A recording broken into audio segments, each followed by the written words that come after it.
네, 8강의 꿈은 좌절됐지만 이번 월드컵 소중한 성과를 많이 남겼는데요. 박찬하 해설위원과 얘기 나눠보겠습니다. 어서 오세요. 안녕하십니까. 네, 안녕하세요. 어서 오십시오. 결과는 아쉽기는 하지만 이 경기 자체 우리 팀의 경기력은 어땠습니까? 잘 싸운 겁니까? 잘했습니다. 이 경기가 4대1로 끝나긴 했지만 브라질은 우리가 상대하기에는 매우 강한 팀이었고요. 이 경기가 끝나서 너무 큰 점수 차이로 우리 팀이 패배하다 보니까 우리가 못한 거 아닌가 그런 생각은 안 하셨으면 좋겠고요. 그리고 브라질이라는 이런 팀은 우리가 10번을 싸우건 100번을 싸우건 저는 결과가 바뀌지 않는다고 봅니다. 그 정도로 격차가 있는 팀이었고 브라질 대표팀은 이번 월드컵에서 가장 강력한 우승 후보입니다. 그래서 조별리그에서는 어느 정도 몸을 예열하는 차원에서 경기를 치르고요. 이런 팀들은 본격적으로 토너먼트에 가서 제 모습이 나오게 돼 있어요. 네이마르도 나오고. 모든 것들이 토너먼트에 맞춰져 있습니다. 선수의 컨디션이라든가 이런 것들이 다 그때부터 잘 발휘될 수 있게끔 팀이 돌아가는데 실제로 브라질은 조별리그보다 훨씬 더 강했습니다. 이 팀이 부상으로 빠져나간 몇몇 선수들이 있었습니다만 네이마르 같은 선수는 부상에서 완쾌가 돼서 돌아왔고요. 좋은 컨디션 보여줬고 다른 선수들도 몸놀림이라든가 공을 가지고 있을 때 가지고 있지 않을 때의 움직임 자체가 조별리그보다 한 단계 진일보한 모습으로 우리랑 만났습니다. 그러다 보니까 우리는 조별리그를 치르면서 너무 큰 소모가 있었죠. 정신적, 체력적 피로가 쌓여있는 상황에서 브라질을 상대했고 브라질은 조별리그 3차전에서 관리를 하고 충분한 휴식을 가지고 우리와 경기를 할 수 있었던 것도 이 경기에서 점수 차이가 많이 난 결과라고 봐야 되겠죠. 그래도 좀 아쉬운 대목은 있었던 게 실점을 좀 너무 빨리 한 게 아니냐 이런 아쉬움이 좀 있었어요. 그렇습니다. 우리가 버티는 시간을 좀 길게 가져갔더라면 그러면 하는 아쉬움도 있을 수 있는데요. 체력 부분일까요? 체력 부분이 크다고 봐야 되겠죠. 우리가 하려고 했던 것들을 하기에는 몸이 따라주지 않는 상태였다는 걸 선수들이 많이 호소를 했으니까요. 그 정도로 월드컵이라는 경기가 3경기를 치르면서 우리에게는 엄청난 소모를 요하는 경기들이고요. 반면에 브라질은 말씀드렸던 것처럼 1, 2차전에 선수들 투입해서 일찌감치 2승을 땄습니다. 그리고 나서 카메룬과의 3차전에는 로테이션 하면서 선수를 싹 바꿨거든요. 그럴 정도로 더블 스쿼드 구성이 가능한 팀이라서 강팀들은 토너먼트에 올라가면 유리한 측면이 많고요. 그리고 16강의 도전자의 처지에서 항상 경기를 해나가야 된 팀들은 그런 것들을 다 극복을 하고 경기를 해야 되니까 훨씬 더 어렵잖아요. 더군다나 이번 월드컵은 11월 달에 카타르에서 치러집니다. 그래서 다른 월드컵보다 전체 대회 일수가 3일 정도가 줄었어요. 그 3일이 어디서 줄었느냐. 조별리그 일정 이틀에서 줄었고요. 그리고 조별리그가 끝나고 16강 사이에 휴식이 원래 하루가 있습니다. 그 날짜가 없어진 거예요. 우리가 하필이면 또 H조였잖아요. 선수들이 힘들었겠네요, 진짜. 그래서 브라질 같은 팀하고 하면 이제 10번 싸우든 100번 싸우든 결과는 똑같을 것이라 말씀하셨는데 4년 뒤에 우리가 또 이제 월드컵에 나가면 브라질 안 만난다는 보장이 없고 우리가 세계 1위들이랑 제일 많이 만나는 팀이라고 하는데 4년 뒤에 또 열심히 준비해도 브라질 또 만나면 이길 가능성이 없는 겁니까? 가능성이 없다고 말씀드릴 수는 없습니다. 4년이라는 시간 동안 어떤 준비를 하느냐에 따라서 단판 승부로 펼쳐지면 변수는 만들 수가 있거든요. 그 격차를 계속해서 좁혀나가야죠. 우리가 4년이라는 시간 동안 열심히 준비하는 동안에 브라질은 가만히 멈춰서 있는 건 아니잖아요. 브라질 역시도 발전을 해가고 있습니다. 지난 시간들을 돌아봤을 때는 우리 축구는 꽤 긴 시간 동안 멈춰 있거나 혹은 어떤 의미에서는 퇴보를 해왔어요. 그래서 지난 4년이라는 시간 동안 그 기간들을 만회하고자 훨씬 더 구슬땀을 흘렸던 거고요. 실제로 파울로 벤투 감독이 부임하고 우리 대표팀과 이제 원팀을 만들면서 4년이라는 시간을 꽤 바람직하게 보냈습니다. 그 결과가 이번 월드컵에서 원정 16강이라는 또 결과로 이어져서 다행이라는 생각도 드는데요. 세계 축구도 가만히 있지 않습니다. 세계 축구는 우리보다 훨씬 더 앞서 있는 데다가 우리보다 훨씬 더 빠른 걸음으로 도망가거든요. 그 격차를 줄이기 위해서는 우리가 이번 대회에서 어느 정도 성과를 낸 건 맞지만 이 성과에 만족하지 말고 계속해서 세계 정상과의 격차를 높이기 위해서 계획을 세우고 발전 보완해 나가야 되겠죠. 영화의 날씨에 거리 응원 나선 분들 저희가 앞서 이제 보여드렸지만 많은 시민분들이 끝까지 또 응원을 해주셨고 그리고 오늘 새벽 4시니까 알람 맞춰놓고 일어난 분들 꽤 많았거든요. 근데 좀 아쉬운 마음이 컸던 전반전이었는데 그래도 백승호 선수가 시원하게 한 골 넣어줘서 좀 위안이 됐어요. 아쉽지 않을 리가 없죠. 예. 그리고 4년을 기다렸고 우리가 또 이런 모습을 보기 위해서는 4년이라는 시간을 또 기다려야 됩니다. 예. 생각보다 4년이라는 시간이 빨리 오기는 빨리 오더라고요. 그래도 4년을 기다려야 되니까 네네. 백승호 선수의 골은 위안을 주기에 충분했던 것 같아요. 예. 멋진 멋있었죠. 중거리 예. 보였고 예. 후반에 특히나 우리가 몇 가지 변화를 통해서 브라질을 상대로 또 우리가 하려고 하는 축구를 보여주기도 했었고요. 네. 이 경기가 무득점으로 끝나면 어떡하나 걱정도 있었는데 걱정 많이 했죠. 다행스럽게 백승호 선수가 멋진 골을 만들어줬습니다. 예. 돌아보면 우리가 월드컵에서 멋진 중거리포로 꽤 많은 멋진 골들을 만들었습니다. 86년도 그랬고요. 90년에 황보관 선수 캐논슛 있었고 94년에 홍명보 선수 독일전에 멋진 중거리포 있었고 이런 골들이 항상 우리의 머릿속에 남잖아요. 네. 2002년에 뭐 유상철 선수의 골이라든가 중거리의 아름다운 골로 또 기억에 남을 것 같고요. 이번 대회가 유달리 중거리 골들이 많이 없어요. 아하. 그래서 백승호 선수의 이 골은 난이도도 그렇고 과정 완성도 모든 것들을 봤을 때 이번 대회를 또 잘 포장할 수 있는 수놓을 수 있는 멋진 골로 기록이 될 것 같습니다. 네, 이 백승호 선수는 어떤 선수인지 좀 설명해 주시죠. 백승호 선수는 어렸을 때 스페인 바르셀로나 유스 팀의 스카우트가 돼서 네네. 거기서 이제 바르셀로나 1군에 올라가기 위한 단계를 차근차근히 밟아갔습니다. 바르셀로나 1군에 올라가는 게 정말 어려운 일이잖아요. 네. 그 과정들을 겪으면서 이제 스페인 지로라는 팀에서도 잠깐 뛰기도 했었고요. 그리고 독일 무대로 넘어가서 또 분데스리가 경험하기도 하고 그러다가 국내로 돌아와서 전북 현대 유니폼을 입고 K리그에서 활약을 하고 있습니다. 포지션은 수비형 미드필더인데 이 선수가 중앙 미드필더, 수비형 미드필더 이쪽에서 계속 경력을 이어가고 있거든요. 네. 장기적으로 봤을 때는 정우영 선수를 대체할 수 있는 그런 자리가 백승호 선수에게 좀 기대하는 포지션이기도 합니다. 예. 태극전사 한 명 한 명이 모두 보석 같은 선수들이고 저희가 사실 경기 본격적인 시작 전에 이강인 선수가 몇 분을 뛰냐, 벤치에 있냐 뭐 여러 분석을 했었는데 꼭 기용할 거라고 보셨잖아요. 이번에 벤투 감독에게 이강인 선수는 어떤 카드였습니까? 벤투 감독에게 이강인 선수는 아주 중요한 무기였죠. 왜냐하면 우리 대표팀이 가지고 있는 장점이 최고의 공격수 손흥민 선수가 있고 예. 그리고 또 뒤쪽에 최고의 수비수 김민재 선수가 있고 여기에 또 프리미어리그에서 활약하고 있는 황희찬 선수라든가 또 미드필더 유럽 무대에서 활약하고 있는 황인범 선수라든가 이재성 같은 선수들이 있잖아요. 그래서 이런 선수들이 선발 명단에서 빠지지만 않는다면 이 선수들이 예. 모두 다 좋은 컨디션으로 경기에 나설 수만 있으면 그 어느 때보다도 우리 팀의 전력을 높여줄 거고 지난 2014년, 2018년 월드컵에 해내지 못했던 16강 진출을 충분히 해낼 가능성이 있다. 예. 이런 예상을 했었습니다. 예. 하지만 이 애석하게도 손흥민 선수, 김민재 선수, 이재성 선수 조별리그에서 단 한 경기도 정상적인 컨디션으로 경기에 나설 수가 없었어요. 그렇죠. 그런 어떤 우리 팀의 전력을 가지고도 파울로 벤투 감독이 이끄는 대한민국 대표팀은 보란 듯이 조별리그를 통과했습니다. 16강으로 올라섰고 여기서 우리가 대안이 필요하잖아요. 예. 뭔가 우리의 플랜 A가 제대로 발휘되지 않을 때 누군가는 구세주처럼 등장을 해서 팀의 분위기를 살려야 되고 공격 포인트를 만들어줘야 되는데요. 이강인 선수가 바로 이번 대회에서는 그러한 역할을 훌륭히 해냈죠. 네.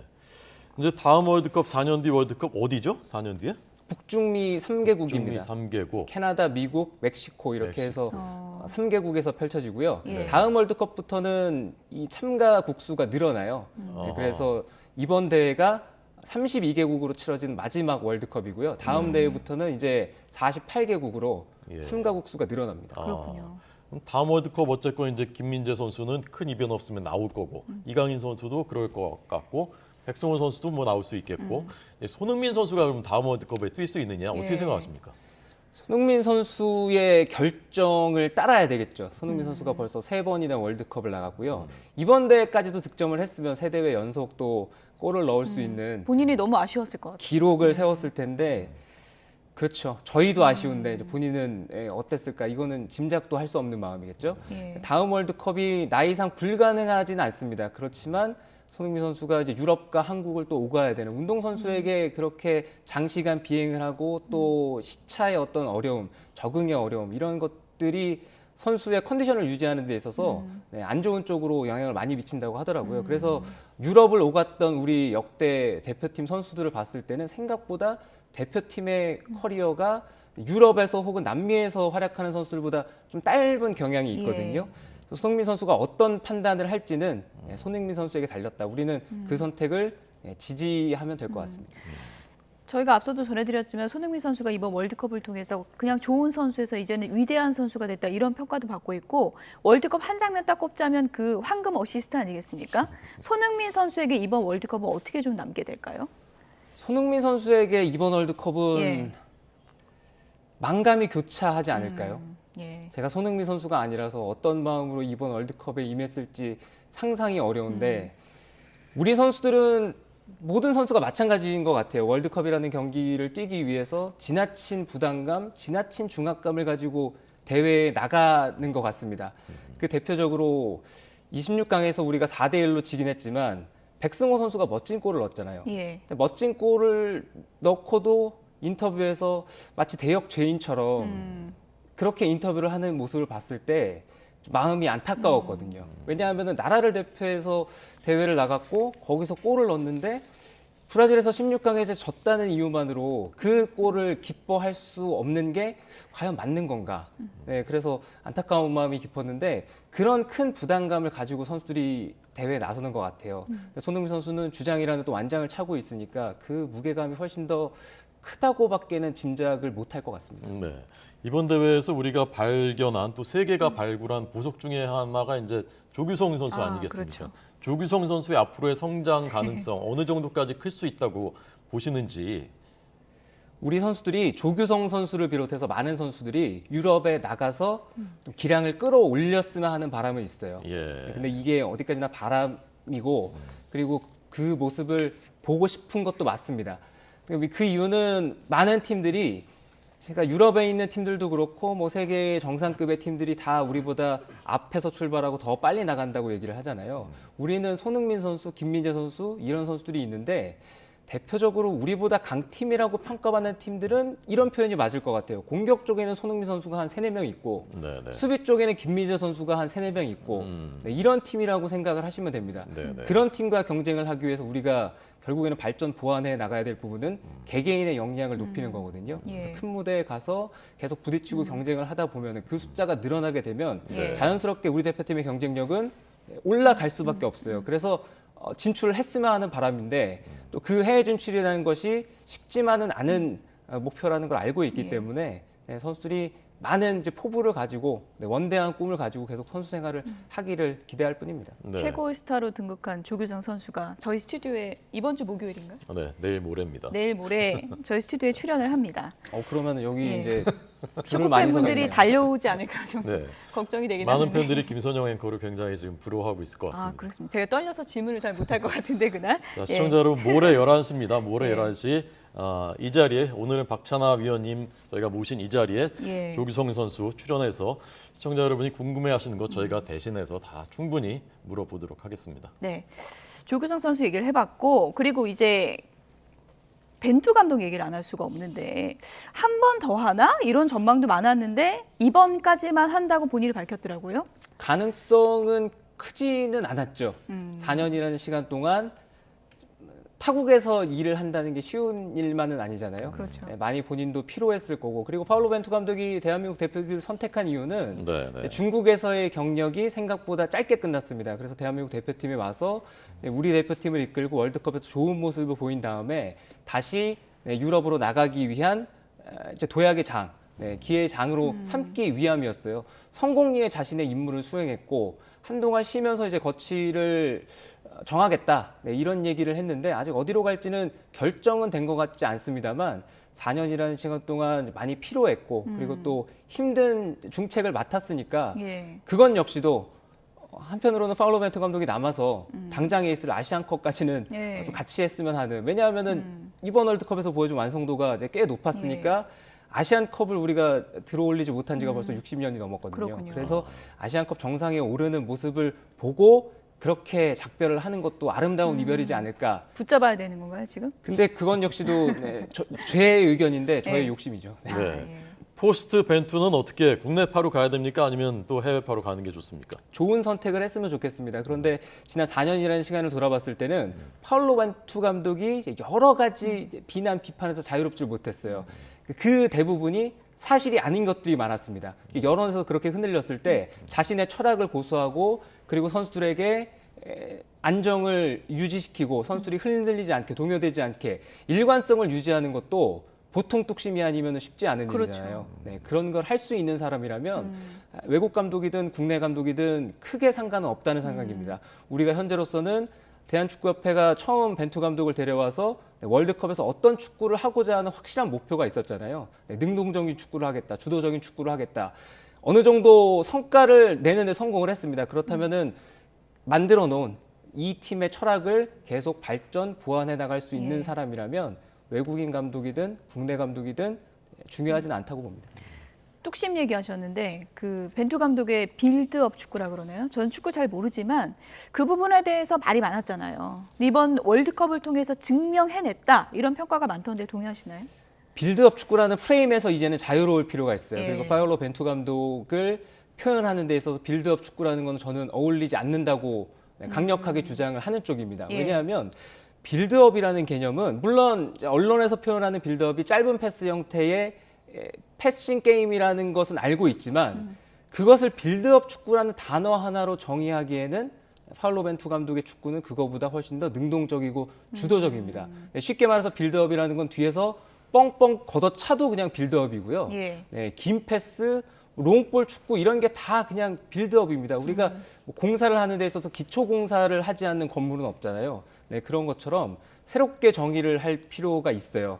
파올로 벤투 감독이 하고자 하는 축구는 대형 유지 그리고 압박 거기서 볼 소유권을 뺏어오면은 전환, 예. 수적 우위 네, 여러 가지 것들이 다 한데 어우러져 있는 축구입니다. 예. 네, 그것을 단어 하나만 뺏어오기에는 파울로 축구 감독의 이 축구 철학이 좀 아깝다는 생각이 들어요. 어쨌든 월드컵에선 통한 건가요? 월드컵에서는 증명을 했는데 성공을 한 거죠. 네. 걱정도 많았고 기대도 많았는데 네. 파울로 벤투 감독이 우리의 축구를 가지고 능동적으로 주도하는 축구를 가지고 월드컵 무대에 도전장을 내밀겠다고 밝혀왔고 그렇게 지난 시간 동안 대표팀이 운영이 됐습니다. 좋은 과정을 밟았다고 생각을 하는데 과정이 좋다고 해서 항상 결과가 좋은 건 아니잖아요. 그래서 그 과정만으로 칭찬을 받을 포인트들이 있는데 여기에 원정에서 오랜만에 또 16강 진출이라는 쾌거까지 만들어냈으니까요. 과정과 결과가 모두 좋았다라고 평가를 해야 되겠죠. 알겠습니다.